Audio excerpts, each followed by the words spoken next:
नमस्कार दोस्तों, आइए जानते हैं आज महाराष्ट्र की बड़ी खबरें। आज की पहली खबर है कि पीएमपी के बेड़े में 84 और नई ई बसें शामिल हुई। व्यस्त मार्गों पर 200 अतिरिक्त ट्रिप की योजना बनाई गई है। पीएमपी को शहर में सार्वजनिक परिवहन को चालू करने के लिए 84 नए दिन मिल रहे हैं, जिससे भीड़ भाड़ वाले मार्गों पर प्रतिदिन 200 अतिरिक्त ट्रिप जुड़ेंगी, जिससे लगभग 15,000 यात्रियों को राहत मिलेगी।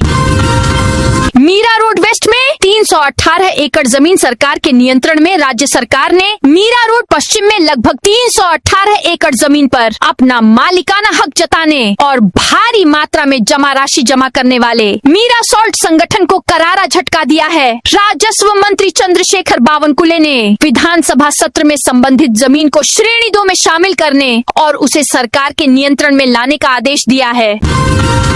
दाऊद के नाम से धमकी भरे फोन। शनिवार आधी रात को मुंबई के मशहूर ताज होटल में बम से उड़ाने की धमकी मिली। दक्षिण मुंबई स्थित ताज होटल के पुलिस नियंत्रण कक्ष को बम से उड़ाने की धमकी का फोन आया। दाऊद के नाम से दी गई इस धमकी ने मुंबई पुलिस बल में हलचल मचा दी। इसके बाद पुलिस तुरंत हरकत में आ गई। पुलिस जांच में पता चला कि ताज होटल को धमकी भरा फोन नवी मुंबई के तुर्भे इलाके से आया था। मिली जानकारी के अनुसार दक्षिण मुंबई के होटल ताज में बम की धमकी मिलने के बाद पुलिस ने जांच शुरू की। यह कॉल शनिवार रात को नवी मुंबई पुलिस आयुक्त कार्यालय के नियंत्रण कक्ष में प्राप्त हुई थी। कॉल करने वाले ने बताया कि दाऊद ने होटल ताज में बम लगाया है। इस धमकी की सूचना तुरंत मुंबई पुलिस को दी गई।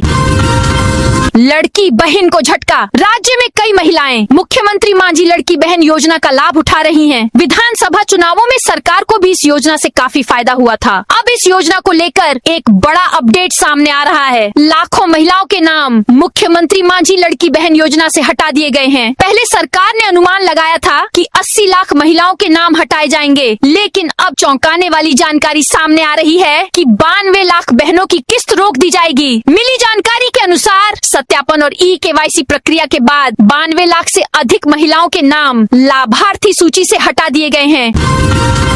पुणे के जेजुरी में भीषण हादसा। 3 महिला वारकरियों की मौके पर ही मौत हो गई। मिली जानकारी के अनुसार आज संत ज्ञानेश्वर की पालकी ससवाड़ की ओर रवाना हो रही है। इस जुलूस में भंडारा भी छोड़ा जा रहा है। जुलूस में शामिल टेम्पो चालक के नियंत्रण से बाहर हो गया। इसके बाद यह टेम्पो एक डिंडी में जा घुसा। डिंडी में पुरुष और महिलाएं सवार थीं। टेम्पो की टक्कर से कई वारकरी गंभीर रूप से घायल हो गए। डिंडी में सवार 3 महिला वारकरियों की मौत हो गई है। घायल वारकरियों को स्थानीय अस्पताल में भर्ती कराया गया है।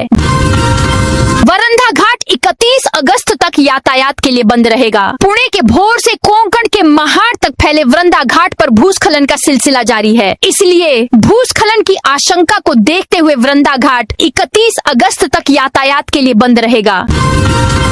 अमरनाथ यात्रा को बम से उड़ाने की धमकी। मुंबई से जुड़े लोगों की संख्या का खुलासा। अमरनाथ यात्रा को उड़ाने की धमकी देने वाले एक व्हाट्सएप संदेश ने सनसनी मचा दी है। अमरनाथ यात्रा के लिए बनाए गए व्हाट्सएप ग्रुप अमर सेतु पर एक धमकी भरा संदेश पोस्ट किया गया था, जिसमें लिखा था, मैं ही अमरनाथ यात्रा में बम लगाऊंगा। यह जानकारी कश्मीर पुलिस नियंत्रण कक्ष के अधिकारियों ने मुंबई पुलिस महानिदेशक नियंत्रण कक्ष को दी। संजय राउत का कहना है कि फडणवीस को हमारे राम रक्षा आंदोलन का समर्थन करना चाहिए। हमने नागपुर में राम रक्षा आंदोलन के लिए अनुमति नहीं मांगी है। वे राम के मालिक कब से बन गए? इसके विपरीत मैं कहूंगा कि फडणवीस को राम रक्षा आंदोलन में भाग लेना चाहिए। फडणवीस को हमारे आंदोलन का समर्थन करना चाहिए, संजय राउत ने कहा। जलगांव में रिलायंस पेट्रोल पंप के पास स्थित विद्युत सबस्टेशन में आग लग गई। जलगांव में रिलायंस पेट्रोल पंप के पास स्थित एक विद्युत सबस्टेशन में आग लग गई। हालांकि नगर निगम के दमकल विभाग की त्वरित कार्रवाई से एक बड़ा हादसा टल गया। बिजली की आपूर्ति बंद करके और पानी छिड़ककर आग को पूरी तरह बुझा दिया गया। यह घटना पेट्रोल पंप के बिल्कुल पास घटी, जिससे कुछ समय के लिए नागरिकों में दहशत फैल गई।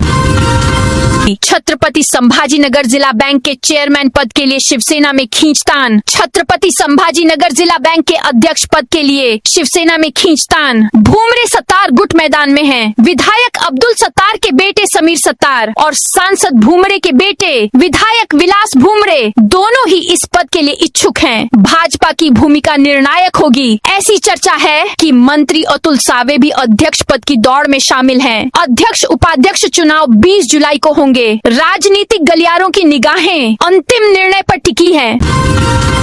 पुणे की जनसंख्या के आधार पर 2047 तक जल योजना तैयार की जाएगी। तेजी से बढ़ते पुणे महानगर क्षेत्र में भविष्य में पानी की कमी से बचने के लिए राज्य सरकार ने निर्देशों के अनुसार 2017 तक एक व्यापक जल योजना तैयार करने की प्रक्रिया शुरू कर दी है। लगभग 3 करोड़ की भावी आबादी को 50 से 60 अरब घन फुट पानी की आवश्यकता होगी। पीने के पानी को प्राथमिकता देते हुए सिंचाई पर दबाव कम करने के लिए पानी के नए स्रोतों की खोज पर जोर दिया जाएगा।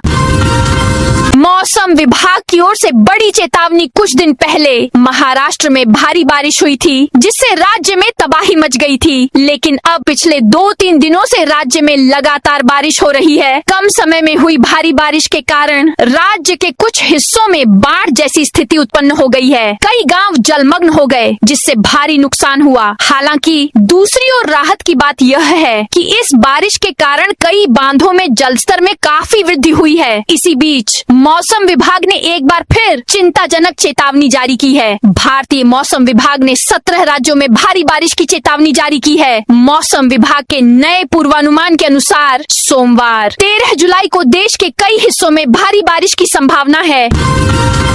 एमपीएससी मुख्यालय के बाहर कांग्रेस की भूख हड़ताल 5वें दिन भी जारी। महाराष्ट्र लोक सेवा आयोग एमपीएससी की परीक्षाओं को लेकर छात्रों द्वारा उठाई गई विभिन्न मांगों के समर्थन में महाराष्ट्र प्रदेश कांग्रेस कमेटी द्वारा सीबीडी बेलापुर स्थित एमपीएससी मुख्यालय के बाहर की गई भूख हड़ताल रविवार को भी 5वें दिन जारी रही। कांग्रेस ने राज्य सरकार को चेतावनी दी है कि वह छात्रों की मांगों पर तत्काल सकारात्मक निर्णय ले, अन्यथा आंदोलन और तेज होगा।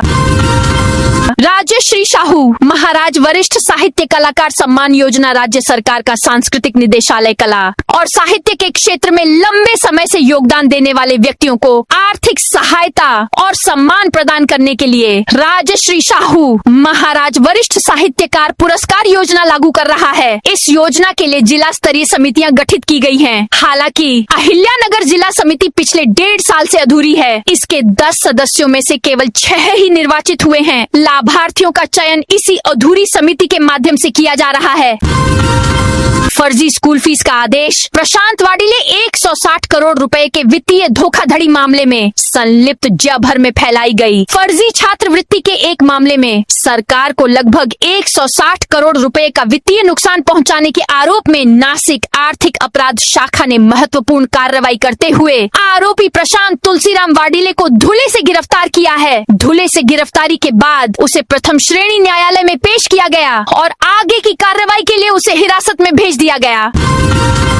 8 साल बाद एनएमएमटी को नई मजबूती मिली। 8 साल बाद नवी मुंबई नगर परिवहन एनएमएमटी की नई बसों के बेड़े के नवीनीकरण का काम शुरू हो गया है। पहले चरण में शनिवार को 51 सीएनजी बसें यात्री सेवा में शामिल की गयी। इन बसों का शुभारंभ घनसोली डिपो में राज्य के वन मंत्री और पालघर जिले के पालक मंत्री गणेश नाइक ने किया। योजना के तहत इस वर्ष चरणबद्ध तरीके से बेड़े में कुल 150 सीएनजी बसें शामिल की जाएंगी, जिससे शहर में सार्वजनिक परिवहन और अधिक कुशल होने की उम्मीद है। तो दोस्तों, ये थी आज महाराष्ट्र की बड़ी खबरें। आप इस वीडियो को कौन से जिले से देख रहे हैं, उस जिले का नाम जरूर बताइए।